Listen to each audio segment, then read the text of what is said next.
Friends, welcome to cooking with Ammu channel. இன்றைக்கி நம்ம தோட்டத்துக்கு வந்து காய்கறிகள்லாம் பறிக்க போகிறோம். தைப்பொங்கல் இல்லையா இன்றைக்கி, அதனால் அதுக்கு தேவையான காய்கறிகள்லாம் நம்ம பறிச்சுட்டு வந்து சமைக்கலான்ட்டு தான் வந்திருக்கோம். ஃப்ரெஷ்ஷாக அந்த பாருங்கள், அவரைக்காய், பட்டை அவரைக்காய், கொடி அவரைக்காய், கத்திரிக்காய், வாழைக்காய் எல்லாமே நம்ம தோட்டத்துலேருந்து பறித்தோம். அந்த மாதிரி பச்சை மிளகாய், நம்ம சமையலுக்கு தேவையான காய்கறிகள்லாம் பறிச்சுட்டு வந்தாச்சு. நம்ம பொங்கலுக்கு கதம்ப சாம்பார் தான் இன்றைக்கி செய்ய போகிறோம். என்னென்ன காய்கறிகள்னு பார்த்துக்கலாம். பச்சை மொச்சை இது கடையில் வாங்கிட்டு வந்து தோல் உரித்து வச்சுருக்கேன். பட்டை அவரைக்காய், கொடி அவரைக்காய், கத்திரிக்காய், வெண்டைக்காய், பச்சை மொச்சையை தோல் உரித்து வச்சுருக்கோம். மாங்காய், அது மாதிரி பார்த்திங்கன்னா பரங்கிக்காய், கத்திரிக்காயிலே 2 வகையான கத்திரிக்காய். நமக்கு என்னென்ன காய்கறிகள் வேணுமோ எல்லாமே நாட்டு காய்கறி எடுத்துக்கலாம். வாழைக்காய் இதெல்லாம் நம்ம வீட்டில் விளைஞ்சது வந்து பாதி காய்கள் வந்து நம்ம வீட்டில் விளைஞ்சது. இப்போ பாருங்கள், இந்த கத்திரிக்காய், அந்த பச்சை மிளகா, கொடியவரை அதெல்லாம். அதுக்கப்புறம் பார்த்திங்கன்னா அந்த கேரட்டு, பீன்ஸு, முள்ளங்கி, கேப்சிகம் எடுத்து வச்சுருக்கேன். சின்ன வெங்காயம், தக்காளி பழம், கருணக்கிழங்கு, பிடிக்கரணை, உருளைக்கிழங்கு, பூண்டு இது எல்லாமே நம்ம எடுத்து வச்சுருக்கோம். பருப்பு ஊற வச்சுக்கலாம். பார்த்திங்கன்னா இன்றைக்கி நான் வந்து ஒரு 8 பேருக்கு நான் சமைக்கிற மாதிரி செய்ய போகிறேன். அதுக்காக நல்லா வந்து நான் 400 கிராம் வந்து பருப்பு எடுத்துக்கிறேன். இது கூட பாசிப்பயிறு வந்து பார்த்திங்கன்னா 150 கிராம் எடுத்துக்கலாம். ரொம்ப திக்னஸாக இருக்கும், நல்லாயிருக்கும் டேஸ்ட்டாக. அதுக்காக தான் எல்லாத்தையும் ஒன்றா சேர்த்து கழுவி அரை மணி நேரம் ஊற வச்சிடலாம். ஒரு சிட்டிகை மஞ்சத்தூள், பெருங்காயம் வந்து கெட்டி பெருங்காயம் சின்னதாக சேர்த்துக்குங்க. நம்ம உருளைக்கிழங்கு அதை வந்து தோல் உரித்து கட் பண்ணி வச்சுருக்கேன். இந்த சர்க்கரை வள்ளி கிழங்கு, சேப்பாங்கிழங்கு, பிடிக்கரணை எல்லாத்தையுமே நம்ம கழுவிட்டு தோலை உரிச்சிட்டு இந்த பருப்போடையே சேர்த்து வேக போட்டுடலாம். அப்போ தான் நமக்கு வந்து நறுக்குன்னு இல்லாமல் நல்லா வந்து வெந்திருக்கும். அதுக்காக தான்.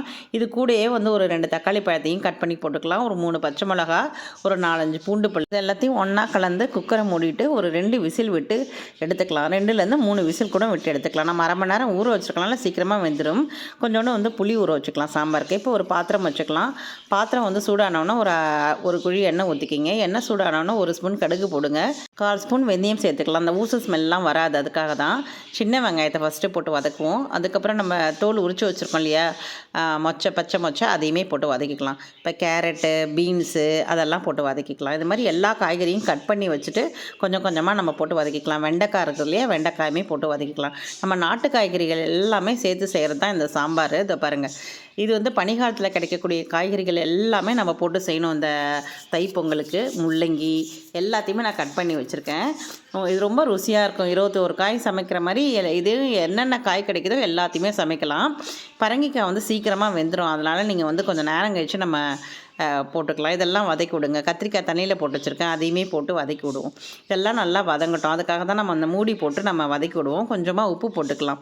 உப்பு போட்டிங்கன்னா சீக்கிரமாக வதங்கிடும் எல்லாமே. இதை மூடிடலாம். மூடிட்டு அதுக்கப்புறம் நம்ம வந்து பரங்கிக்காயை போட்டு வதக்கிக்கலாம். ஏன்னா பரங்கிக்காய் வந்து சீக்கிரமாக வதங்கிடும். அதனால தான் லாஸ்ட்டில் போட்டு அதை வதக்குங்க. இப்போ வந்து நம்ம தேவையான அளவு வந்து சாம்பார் தூள் வந்து போட்டுக்கலாம். நம்ம சேனலில் நம்ம சாம்பார் தூள் எப்படி செய்கிறதுன்னு போட்டிருக்கோம் ஃப்ரெண்ட்ஸ், அதையுமே பாருங்கள். நான் வந்து ஒரு 6 ஸ்பூன் வந்து சேர்த்துக்கிறேன். இதையுமே போட்டு அப்படியே வதக்கிட்டு இந்த காய் வேகிறதுக்கு தகுந்த அளவுக்கு நம்ம தண்ணி ஊற்றிக்கலாம். காய் வந்து முழுகிற அளவுக்கு ஒரு 3-4 டம்ளர் தண்ணி ஊற்றிட்டு அப்படியே மூடி வச்சிடலாம். பருப்பும் தயாராகிடுச்சு. இதை அப்படியே கலக்கி வந்து ஊற்ற வேண்டியது தான். காய்கறி எல்லாம் பார்ப்போம் எப்படி வெந்திருக்குதா என்னன்ட்டுன்னு. காய் சூப்பராக வெந்துருச்சு. இப்போ அந்த பருப்பை தூக்கி அப்படியே ஊற்ற வேண்டியதான். ஊற்றிட்டு நல்லா கலக்கி விடுங்க. கலக்கி விட்டுட்டு அப்படியே நம்ம மூடி வச்சிடலாம். அதுக்குள்ளே அந்த புளியும் நம்ம கரைச்சி வச்சுக்கலாம். காய்கறிகள்லாம் நல்லா வெந்த பிறகு நம்ம வந்து புளி ஊற்றிக்கலாம். இப்போ பாருங்கள், அப்படியே கமன்னு வாசனை வர ஆரம்பிச்சிருச்சு. எல்லாத்தையும் ஒன்றா கலக்கி நம்ம ஊற்றிக்கலாம். இப்போ பாருங்கள், புளியை ஊற்றியாச்சு. ஊற்றிட்டு மூடி வச்சுருங்க. எப்பயுமே மாங்காய் போடுறதுக்கு முன்னாடி தான் புளி தண்ணியை ஊற்றணும். இப்போ வந்து நல்லா கொதித்த உடனே நம்ம மாங்காவை போட்டு இறக்கிக்க வேண்டியதான். அப்படியே கமன்னு வாசனையாக இருக்குது. இப்போ அப்படியே கொத்தமல்லி தழையை போட்டு இறக்கிங்க. சுட சுட வந்து இந்த கதம்ப சாம்பார் வந்து ரெடி ஆகிடுச்சு. இது வந்து பொங்கலுக்கு வந்து ரொம்ப ருசியாக இருக்கும். ஏன்னா நம்ம வந்து பருப்பு, பாசிப்பயிரெலாம் போட்டு சேர்த்துருக்கோம். நம்ம வந்து வடைக்கு வந்து ஊற வச்சுக்கலாம். இன்றைக்கி வந்து நான் வந்து ஒரு 300 கிராம் வந்து உளுந்து வந்து ஊற வச்சுருக்கிறேன் வடைக்கு. இதை பாருங்கள், முழு உளுந்துருக்கு இல்லையா, அதை வந்து ஊற வச்சுருக்கேன். இப்போ வெண்டைக்காய் பொரியல் செய்ய போகிறோம். அடுத்தது வெண்டைக்காய் இப்படி உடச்சி பார்த்தா நல்லா பிஞ்சு வெண்டைக்காவாக இருக்கும். அதை கழுவி கட் பண்ணி வச்சாச்சு. ஒரு வானலில் 2 ஸ்பூன் எண்ணெய் விட்டுக்குங்க. எண்ணெய் சூடானோன்னா 1/2 ஸ்பூன் கடுகு, 1/2 ஸ்பூன் வெள்ளை உளுத்தம் பருப்பு போட்டு நம்ம அப்படியே பொரிச்சு எடுத்துக்கலாம். ரொம்ப டேஸ்ட்டாக இருக்கும். ஒரு 1/4 ஸ்பூன் வந்து ஜீரகம் சேர்த்துக்கலாம். ஒரு 2 காஞ்ச மிளகாய் வந்து கிள்ளி போட்டுக்கலாம். கட் பண்ணி வச்சுருக்கேன் பார்த்தோம் இல்லையா, அந்த வெண்டைக்காயுமே அப்படியே நம்ம போட்டு வதக்கி கொடுக்கணும். எந்த அளவுக்கு இருந்ததுன்னா திட்டமாக இருக்கும். சைஸ் ரொம்ப சின்னதும் இல்லை, ரொம்ப பெருசும் இல்லாமல். எப்பயுமே பார்த்திங்கன்னா இந்த வெண்டைக்காய் பொரியலில் வெண்டைக்காவை தான் நம்ம போட்டு ஃபஸ்ட்டு வதக்கணும். அந்த குழப்பு தன்மைலாம் போன பிறகு தான் நம்ம வந்து வெங்காயத்தையும் பச்சை மிளகாயும் போடணும். இப்போ நம்ம போட்டுக்கலாம்.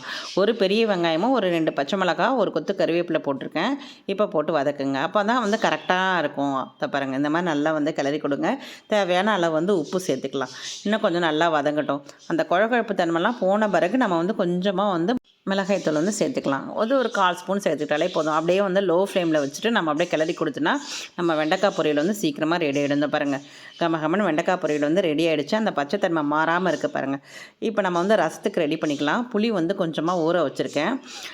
ஏற்கனவே வந்து நம்ம பருப்பு வேக வச்சோம் இல்லையா, அதுலேருந்து கொஞ்சம் பருப்பு எடுத்து வச்சுக்கிட்டேன். உப்பு வந்து சேர்த்துக்கலாம். ஒரு சிட்டிகை மஞ்சத்தூள் வந்து எடுத்துக்கலாம்.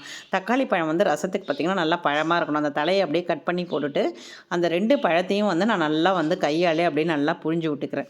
இது ரொம்ப டேஸ்ட்டாக இருக்கும். இந்த பருப்பு வச்சோம் இல்லையா சாம்பாருக்கு, அதிலேருந்து நான் வந்து அப்படியே ஒரு 2 கரண்டி எடுத்து அதையுமே போட்டு நல்லா பிழிஞ்சு விட்டுக்கிறேங்க. இதில் கருவேப்பிலை, கொத்தமல்லி எல்லாமே போட்டுக்கலாம். ஃப்ரெஷ்ஷாக வந்து அரைச்சிக்கலாம்.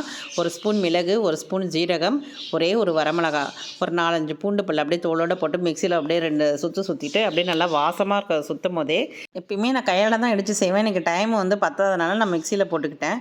ஒரு பேன் வச்சுட்டு ஒரு 2 ஸ்பூன் எண்ணெய் விட்டுக்குங்க. எண்ணெய் சூடானோன்னா ஒரு 1/2 ஸ்பூன் கடுகு போடுவோம். 1/2 ஸ்பூன் கடுகு போனோன்னா ஒரு 1/4 ஸ்பூன் வந்து ஜீரகம் சேர்த்துக்கலாம். ஒரே ஒரு வரமிளகாய் வந்து கிள்ளி போடுங்க. இப்போ வந்து கொஞ்சோண்டு பெருங்காயத்தூள் வந்து சேர்த்துக்கலாம். நம்ம மிக்சியில் வந்து பொடி பண்ணி வச்சுருக்க தூளியுமே இப்படியே போட்டு வதக்கலாம். அப்படியே இந்த எண்ணெயில் வதக்கும் போது அப்படியே கமகமன்னு வீடே வந்து ஒரே ஸ்மெல்லாக இருக்கும்.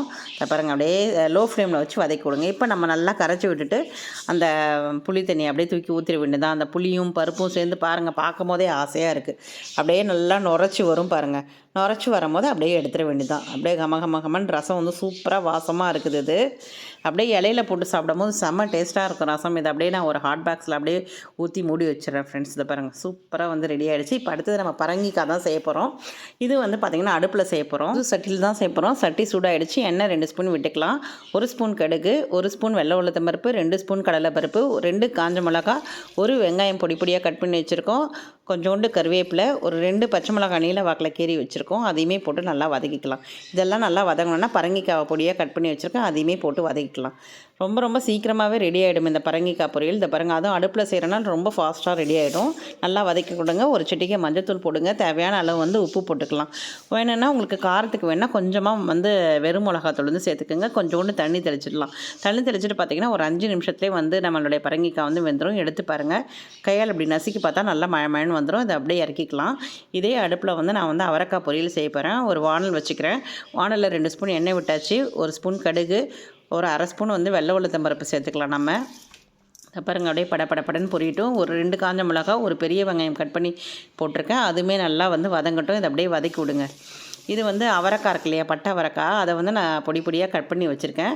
அதை அப்படியே போட்டு நம்ம நல்லா வதக்கி கொடுக்க வேண்டியதான். இதெல்லாமே வந்து பார்த்திங்கன்னா நாட்டு காய்கறிகள் தான். அந்த அவரைக்காய், இந்த பரங்கிக்காய், வெண்டைக்காய், இதெல்லாமே நம்ம வந்து இந்த தை மாதத்தில் வந்து அதிகமாக சேர்த்துக்கணும். கொஞ்சமாக உப்பு போட்டு லைட்டாக தண்ணி தெளித்து மூடி வச்சுருங்க.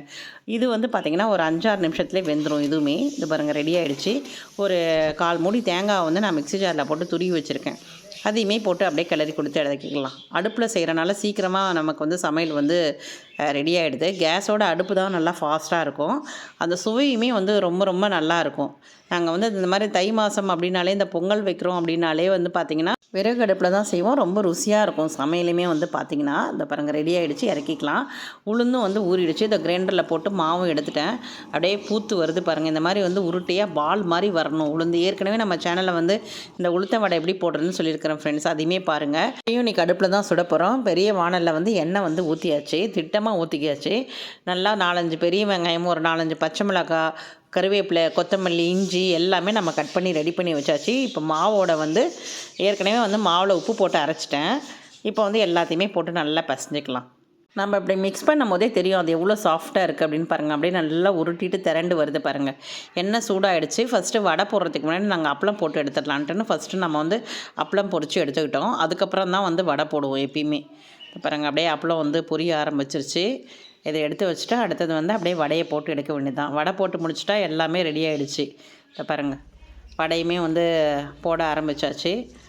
அப்படியே சூப்பராக அப்படியே உப்பி வரும் பாருங்கள். கொஞ்சம் நேரத்தில் உடனே திருப்பக்கூடாது. நம்ம கொஞ்சம் நேரம் கழிச்சு தான் திருப்பணும். வடை கம்பி இருக்கு இல்லையா, அதால் அப்படியே லைட்டாக அப்படி திருப்பி விட்டாலே தெரியும் நமக்கு.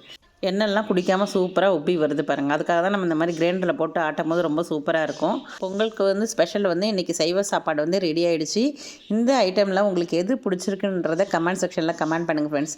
இதேவோட அளவோடு செய்து பார்த்துட்டு நீங்களும் கமெண்ட் பண்ணுங்கள். நம்ம சேனலுக்கு புதுசாக வந்திருக்கோங்க லைக் பண்ணுங்கள், ஷேர் பண்ணுங்கள், சப்ஸ்கிரைப் பண்ணுங்கள். மறக்காமல் பெல் பட்டனை ப்ரெஸ் பண்ணுங்கள். அப்போ தான் நான் போடுற வீடியோ உடனே வரும். அனைவருக்கும் இனிய பொங்கல் நல்வாழ்த்துக்கள். நாளைக்கு பார்க்கலாம் ஃப்ரெண்ட்ஸ். பாய்.